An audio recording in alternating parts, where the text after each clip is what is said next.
Hello guys! Hello! This is for Leo. Leo, welcome dito sa aking channel. Kapalaran na 888 Leo. So, let's check kung ano yung message na kailangan mong marinig. So, this is from April, May, June. Okay, 3 months reading siya. So, this one is for April, the Sun. Okay, so dito ko na lang siya ilagay. Okay, so let's look for the April.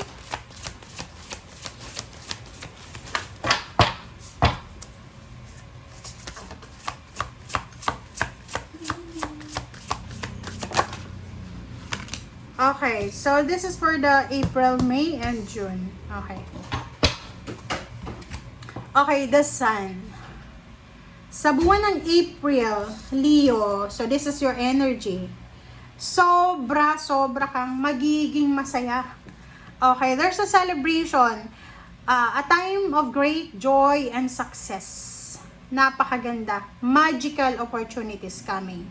Okay? Yung mga plano mo ay mangyayari siya according sa kagustuhan mo talaga. You're super grateful and thankful sa buwan ng Abril. So, Abril, kung nasaan ka man ngayong Abril na to, Leo, so there's an occasion, there's a celebration, birthday celebration, wedding anniversaries, reunion, Holy Week sa Philippines, and yung iba naman, may mga occasions kayo, bakasyon, summer vacation, summer break para sa mga may estudyante. So, sinasabi ng bara sa'yo na ngayong buwan ng Abril ay sobra kang magiging masaya. Pagdating naman ng Mayo, this is awakening, this is hangman. Sinasabi ng baraha, dala ng April to. So, pagdating ng Mayo, siguro nagbabakasyon ka. So, there's a temporary pause, like for reflection, pwedeng you're spending with your family, with someone, with the nature, nagbabakasyon ka. So, siguro Mayo is time for you na makapag-relax, parang ganun.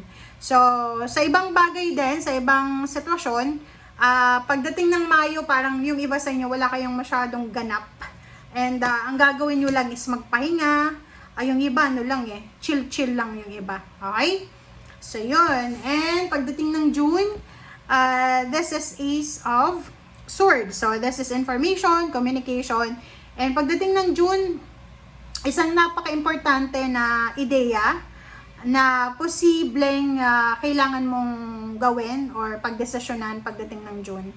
So, there's a time, there's a week or days ng buwan ng Hunyo na may ma-overcome ka ng mga obstacles and challenges. So, sinasabi ng baraka dito na maging objective ka pa rin and communicate clearly and concisely. So, ano yung ibig sabihin yan? Maging maging totoo tayo sa sarili natin, sa ibang tao, lalo sa salita. Kumbaga, panindigan natin kung ano yung mga salita na sinasabi natin. Alright?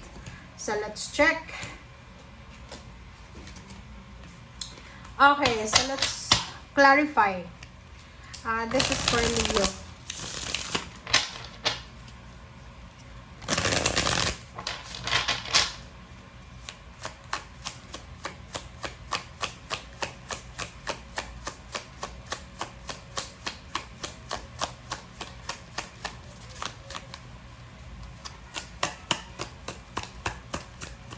Okay, ano ba yung message ng ibang tarot sa The Sun? So, tingnan natin.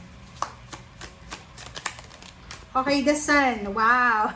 So, isa sa mga posibleng rason, Leo, para ngayong buwan ng Abril, para sa kaligayahan mo is money. Okay?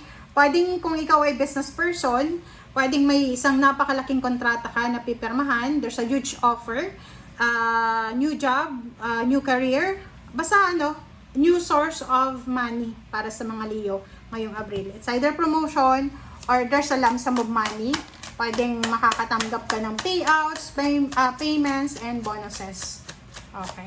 So, ano ba yung ihahang mo sa buwan ng Mayo? Let's check. Eight of Cups, travel. Oh, so yun. So pagdating ng Mayo, yun na nga, nakapos yung iba. So may mga Leo dito na pagdating ng Mayo, siguro ang hindi mangyayari is yung plano mong travel, plano mong mag-relocate, plano mong mag-create ng business, mag-launch ng business. So nakikita natin you're withdrawing yourself. Nasa ano ka talaga, withdrawal. So nagpapahinga ka. Okay? Or pwedeng nagpapahinga ka or kailangan mong magpahinga. Alright. So, next card natin is Ace of Swords. So, yun. And pagdating ng June, ang ganda dito kasi yung June, sinasabi na isang balita. Okay? Isang balita ang matatanggap mo. And this news is all about the family, relationship, blood, parang ganon, friendship. So, kung may mga emotional issues ka, family issues, isang napakagandang balita na posibleng darating sa'yo and the rest ng family mo na pwedeng magdala ng, kumbaga, kapayapaan. So, there's a peace and harmony coming, overcoming obstacles and challenges. There's a happy success. There's a celebration of victory, good life. So, ang dami-dami nyong isa-celebrate as a family, as a whole, na pamilya, ngayong buwan ng Hunyo. So, maraming mag-birthday siguro, maraming magse-celebrate ng victory ngayong buwan ng Hunyo. Okay. Alright, so let's check Leo. Ano pa ba? What's the other message from your spiritual helpers? Okay, this is for Leo. Self-reward. Wow. So, nakikita natin dito may mga Leo na because of lump sum of money or yun, pwedeng yung iba sa inyo dyan, makakatanggap kayo ng maraming pera. This is payments, payouts, or kung ano pa man na lump sum of money. So, posibleng i-reward mo yung sarili mo. Pwedeng bibili ka ng, like, kung ikaw ay nagtatrabaho using your computers or cellphone, or yung mga iba, car, or yung iba kung ano man ang para sa sarili nyo na pwedeng reward yun para sa sarili nyo. Okay. What else? Ano pa ba, Leo?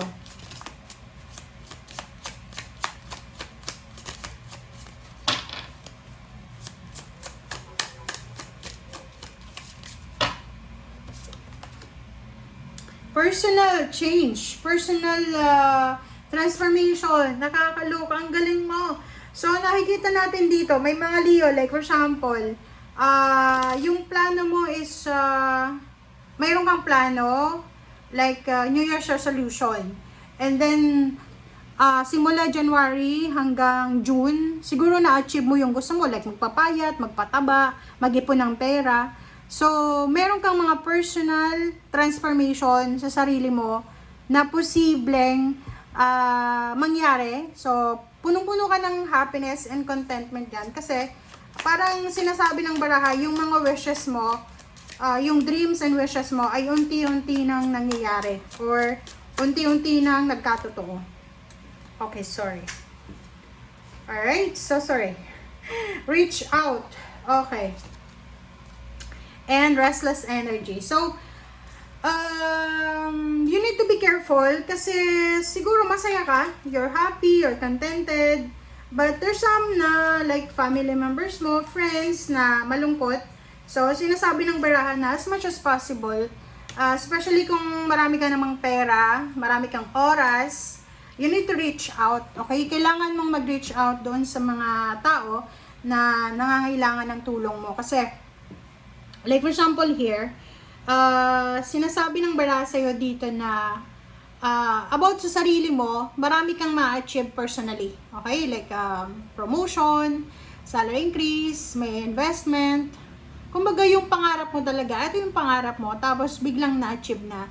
Pero there's someone na malapit sa'yo na siguro meron siyang pinagdadaanan. So, it's either financial or emotional or health issues. Sinasabi ng barahan na reach out. So, kung ano yung meron ka, yun ang pwede mong maitulong, lalo na kung yung taong yan ay medyo nagpapanik siya, may anxiety, or maybe may depression, or marami siyang mga issues na kailangan isettle. Alright? And kung makikita mo sa baraha mo, sinasabi ng baraha sa'yo dito na napaka-lucky and blessed mo sa 3 months na to kasi maraming improvement Maraming improvement ang mangyayari sa buhay mo, which is kailangan maging proud sa sarili mo kasi kung makikita mo dito, reward daw to para sa sarili mo. Okay? Thank you guys. Parang fruits of your labor. Thank you guys. Bye!